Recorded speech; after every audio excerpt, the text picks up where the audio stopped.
Hello students, नमस्कार।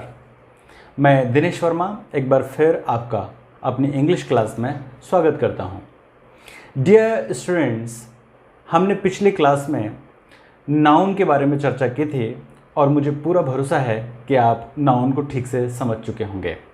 अगर अभी भी आपको नाउन और उसके प्रकार के बारे में थोड़ा भी डाउट हो तो आई बटन को क्लिक करें, आप फिर से उस वीडियो को देख पाएंगे। आज हम चर्चा करने वाले हैं प्रीपोजिशन के बारे में, कुछ बेसिक प्रीपोजिशंस जिनके बारे में स्टूडेंट्स को बहुत ज़्यादा कन्फ्यूज़न रहता है। तो आइए शुरू करते हैं प्रीपोजिशन के बारे में। पहले तो मैं आपको बता दूं कि प्रीपोजिशन इंग्लिश लैंग्वेज में वो वर्ड होते हैं जो सब्जेक्ट और ऑब्जेक्ट के रिलेशन को बताते हैं, उनकी पोजीशन को बताते हैं। अब एक बेसिक जो प्रीपोजिशन वो है, आप देख पा रहे होंगे, ऑन। ऑन का मतलब होता है पर। डियर स्टूडेंट्स, जब कोई चीज़ किसी चीज़ पर छूते हुए रखी हो तो हम ऑन का इस्तेमाल करते हैं। एग्जाम्पल के लिए, my diary is on the table. Diary और टेबल छूते हुए हैं, इसलिए हम बोलेंगे the diary is on the table, right ना। तो ध्यान रखना है, जब कोई चीज़ किसी चीज़ के ऊपर छूते हुए रखी हो तो ऑन का इस्तेमाल करेंगे, राइट। अगला प्रीपोजिशन है अपॉन। अपॉन का मतलब भी ऊपर होता है, लेकिन जब कोई चीज़ किसी चीज़ के ऊपर गति में दिखाई जाती है, उदाहरण के तौर पर कुत्ता चूहे पर कूदा,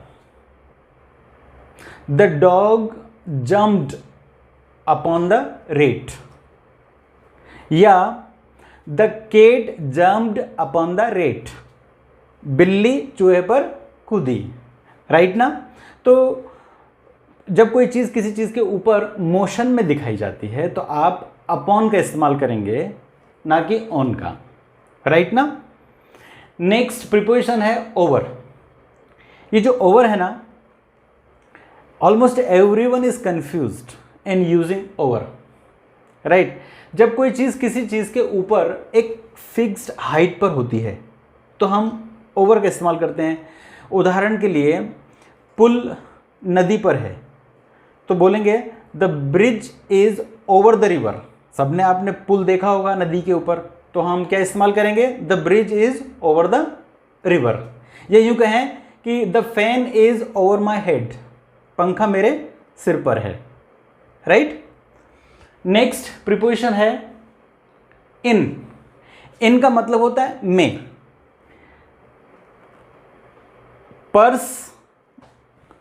पर्स मेरी जेब में है, the purse is in my pocket, right.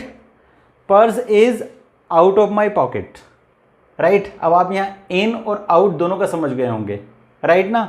Purse is in my pocket, purse is out of my pocket, right. In यानी में, आउट यानी बाहर, राइट। नेक्स्ट प्रीपोजिशन है इनटू। अब देखिए, कई बार इन की जगह पर इनटू इस्तेमाल कर लिया जाता है, इनटू की जगह पर इन इस्तेमाल कर लिया जाता है, लेकिन इसमें थोड़ा अंतर है। जब कोई चीज़ स्थिर किसी चीज़ में हो तो इनका इस्तेमाल करेंगे, और जब कोई चीज़ किसी चीज़ में मूवमेंट में हो, उदाहरण के तौर पर अगर मेरी जेब में चूहा होगा तो आप बताइए वो चुपचाप रहेगा क्या, मोशन में रहेगा, बाहर निकलने की कोशिश करेगा।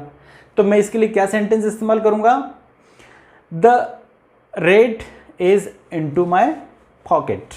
इनटू माई पॉकेट यानी the rat is in motion, गति में है, राइट। ये यूं बोले कि translate the sentence into Hindi, right. तो वहाँ हिंदी से इंग्लिश में ट्रांसलेट हो सकता है, इंग्लिश से हिंदी में ट्रांसलेट हो सकता है, इसलिए इनटू का इस्तेमाल करेंगे। नेक्स्ट प्रीपोजिशन है अंडर। अंडर का मतलब होता है नीचे, राइट।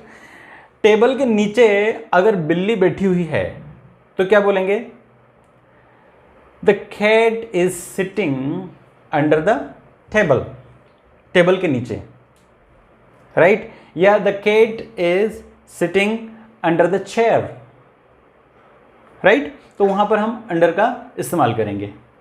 नेक्स्ट इंपॉर्टेंट प्रीपोजिशन है बिटवीन। बिटवीन का मतलब होता है दो के बीच में। अब देखिए, मैं अगर अपने दो स्टूडेंट के बीच में हूं, राम और श्याम के बीच में, तो मैं बोलूंगा आई am standing between Ram and Shyam, right. दो के बीच में है तो क्या यूज करेंगे? बिटवीन।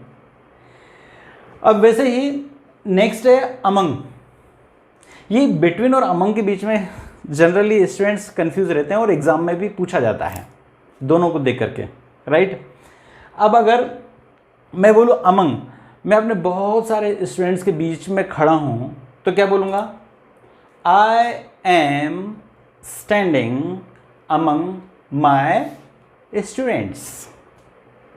या यूँ बोलें कि वो बहुत सारे लोगों के बीच में बोल रहा था, राइट।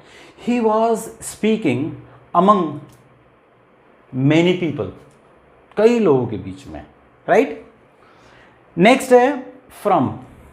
आप सब लोग एप्लीकेशन लिखते होंगे कि मुझे कृपा करके 4 तारीख से 6 तारीख तक की छुट्टी देने की कृपा करें, राइट। तो 4 तारीख से, यानी 4 तारीख से आप दूर हो रहे हैं, तो फ्रॉम 4 क्या बोलेंगे? फ्रॉम 4 कहाँ तक देना है? 6 तक, तो to 6। Kindly grant me leave from 4 April to 6 April, right. तो जब किसी चीज़ से दूर होते हैं तो फ्रॉम का इस्तेमाल करते हैं। जैसे I am coming from Bhopal, यानी भोपाल से दूर हो रहा हूं। और जब पास के लिए बोलते हैं तो I am going to Indore, I am going to Indore, यानी इंदौर के पास जा रहा हूं, इसलिए टू इस्तेमाल करूंगा। और अगर मैं भोपाल से आ रहा हूं तो फ्रॉम इस्तेमाल करूंगा। Always remember this, right. अब नेक्स्ट प्रीपोजिशन है बिहाइंड। बिहाइंड का मतलब होता है पीछे। Mayank come here. Behind means पीछे। I am standing behind Mayank, या मयंक के पीछे मैं खड़ा हूं, राइट। अब अगर मयंक मेरे पीछे होगा तो मैं बोलूंगा Mayank is behind me, right. और इसका उल्टा होगा आई एम बिफोर मयंक, मैं मयंक के आगे हूं। यानी आगे हैं तो बिफोर इस्तेमाल करेंगे और पीछे हैं तो बिहाइंड इस्तेमाल करेंगे। I am before Mayank, Mayank is behind me. Very simple. अब आप समझ गए होंगे। Please sit Mayank. नेक्स्ट है विद। विद का मतलब होता है साथ में। जैसे अभी मैं बोलूं Mayank was with me, Mayank मेरे साथ था। Mayank was with me, Mayank मेरे साथ था, राइट। और कुछ औजार हथियार का अगर हम इस्तेमाल करते हैं तो उसके लिए विद का इस्तेमाल करते हैं। जैसे वह चाकू से सब्जी काटता है, he cuts vegetable with knife, या he chopped vegetable with knife, right ना। चॉप करना या कट करना, तो वहाँ विद इस्तेमाल करेंगे। लेकिन कोई चीज़ को हम उपयोग करें और उसको छोड़ दें अलग, जैसे वो ट्रेन से स्कूल आता है, he comes to school by train, या वो साइकिल से स्कूल आता है, he comes to school by bicycle, right ना। इस तरह से इस्तेमाल होगा। यहाँ बाय समझ में आ गया होगा आपको। बाय का मतलब तक भी होता है। जैसे मैं 10 तक आऊँगा, I will come by 10, right ना। One more important preposition is beside. Beside का मतलब होता है बगल में। मैं कम बगल में। Mayank is beside me, I am beside Mayank, right ना। तो इस तरह से आप समझ सकते हैं। जैसे मैं टेबल के साइड में खड़ा हो जाऊं, I am beside table, like this. Beside यानी बगल में, राइट।